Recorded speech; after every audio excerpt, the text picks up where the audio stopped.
오늘 말씀은 창세기 40장 12절에서 23절까지 말씀입니다. 함께 읽겠습니다. 요셉이 그에게 이르되 그 해석이 이러하니 세 가지는 사흘이라. 지금부터 사흘 안에 바로가 당신의 머리를 들고 당신의 전직을 회복시키리니 당신이 그 전에 술 맡은 자가 되었을 때에 하던 것 같이 바로의 잔을 그의 손에 들게 되리이다. 당신이 잘 되시거든 나를 생각하고 내게 은혜를 베풀어서 내 사정을 바로에게 아뢰어 이 집에서 나를 건져 주소서. 나는 히브리 땅에서 끌려온 자여 여기에서도 옥에 갇힐 일을 행하지 아니하였나이다. 떡 굽는 관원장이 그 해석이 좋은 것을 보고 요셉에게 이르되 나도 꿈에 보니 흰떡 세 광주리가 내 머리에 있고 맨 윗 광주리에 바로를 위하여 만든 각종 구운 음식이 있는데 새들이 내 머리의 광주리에서 그것을 먹더라. 요셉이 대답하여 이르되 그 해석은 이러하니 새 광주리는 사흘이라. 지금부터 사흘 안에 바로가 당신의 머리를 들고 당신을 나무에 달리니 새들이 당신의 고기를 뜯어 먹으리이다더니 제3일은 바로의 생일이라. 바로가 그의 모든 신하를 위하여 잔치를 베풀 때에 술 맡은 관원장과 떡 굽는 관원장에게 그의 신하들 중에 머리를 들게 하니라. 바로의 술 맡은 관원장은 전직을 회복하며 그가 잔을 바로의 손에 받들어 드렸고 떡 굽는 관원장은 매달리니 요셉이 그들에게 해석함과 같이 되었으나 술 맡은 관원장이 요셉을 기억하지 못하고 그를 잊었더라. 아멘. 오늘 아침 묵상을 들으신 우리 모든 성도님들에게 하나님의 은혜가 있기를 간절히 소망합니다. 어제 아침 묵상에서 나누었던 것처럼 두 관원장은 꿈을 꾸게 되었죠. 그리고 근심하게 되었습니다. 그리고 요셉이 이 두 사람의 꿈을 해석하게 되었지요. 술 맡은 관원장이 꿈의 해석은 어떻습니까? 술 맡은 관원장이 복직할 것이라는 것입니다. 그리고 요셉은 자신을 생각해달라고, 자신을 기억해달라고 말합니다. 떡 맡은 관원장의 꿈의 해석은 어떻습니까? 그가 복직되지 못하고 죽을 것이라고 했었습니다. 요셉의 해석대로 술 맡은 관원장은 복직되었고 떡 맡은 관원장은 죽게 되었습니다. 그런데 오늘 본문 23절은 이렇게 기록하고 있습니다. 술 맡은 관원장이 요셉을 기억하지 못하고 그를 잊었더라. 요셉은 술 맡은 관원장에게 자신을 기억해달라고 간곡히 부탁했는데 복직한 술 맡은 관원장은 요셉을 기억하지 못하고 그를 잊었다는 것이죠. 여기서 기억하다라는 단어는 자카르라는 단어인데요. 단순히 머릿속에서 떠오르는 것만을 의미하지 않습니다. 단순히 인지만을 의미하지 않는다는 것이죠. 이 자카르라는 단어는 생각이 난 뒤에 돌봄의 행위까지 포함하는 단어입니다. 즉, 술 맡은 관원장이 자카를 하지 않았다는 것은 요셉을 향해 어떠한 돌봄의 행위도 하지 않았다라고 말해주는 것입니다.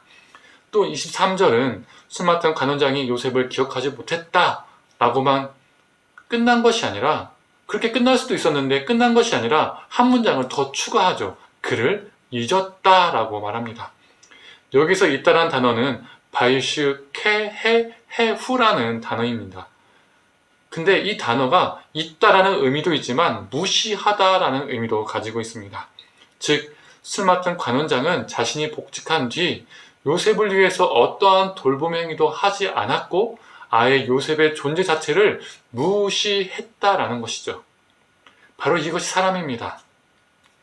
권력을 운영하는 48가지의 법칙이라는 이 책에는 이런 내용이 있습니다. 간략하게 말하면 사람은 현재 시점에서 상대방이 자신에게 뭔가 도움이 될 만한 위치에 있다면 사람은 과거에 그 상대방이 베푼 은혜를 기억하고 그 상대방에게 호의를 베푼다고 합니다. 그런데 반대로 상대방이 나에게 뭔가 도움이 될 만한 위치에 있지 않다면 이전에 그 상대방이 나에게 베푼 은혜는 그저 흘러가는 강물과 같은 것이 된다고 합니다. 잊어버린다는 것이죠. 기억하지 않는다는 것이죠. 이게 사람이라는 겁니다. 내가 좀 나은 상황과 위치에 있을 때는 내가 베푼 호의에 상대방이 답례도 하고 말이라도 감사 표현을 하는데 내가 세상적으로 이전보다 좋은 위치가 아니게 되었을 때 대부분의 사람들은 내가 이전에 베푼 호의는 냉정할 정도로 기억하지 않습니다. 오늘 히브리 뜻처럼 어떠한 돌보는 모습도 없고 무시하는 경우도 생기는 것이죠. 그러나 사람들은 기억하지 않고 잊어버리나 내가 어려울 때 나를 돌보지 않고 나의 존재를 무시하기도 하나 우리 하나님은 우리를 기억하십니다. 우리를 잊지 않으십니다. 우리를 외면치 않으십니다. 이사야 49장 15절의 말씀입니다. 여인이 어찌 그 젖 먹는 자식을 잊겠으며 자기 태에서 난 아들을 긍휼히 여기지 않겠느냐. 그들은 혹시 잊을지라도 나는 너를 잊지 아니할 것이라.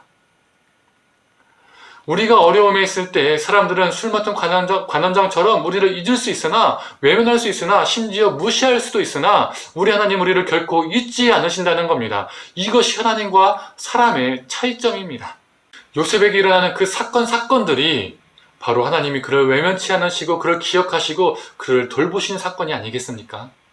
사랑하는 성도님들, 우리가 이 은혜를 마음에 새기며 살았으면 좋겠습니다. 우리가 어떠한 상황 속에 놓일지라도, 그래서 모든 사람들을 잊어도, 심지어 우리를 무시해도 우리 하나님 우리를 기억하시고 우리를 돌보신다는 이 은혜를 우리가 마음에 새기며 살았으면 좋겠습니다. 이 은혜를 간직하고 우리의 어려움들을 이겨내는 저와 우리 성도님 되기를 간절히 축원합니다. 함께 기도하겠습니다. 하나님, 사람은 술 맡은 관원장처럼 참 잊기 십상입니다.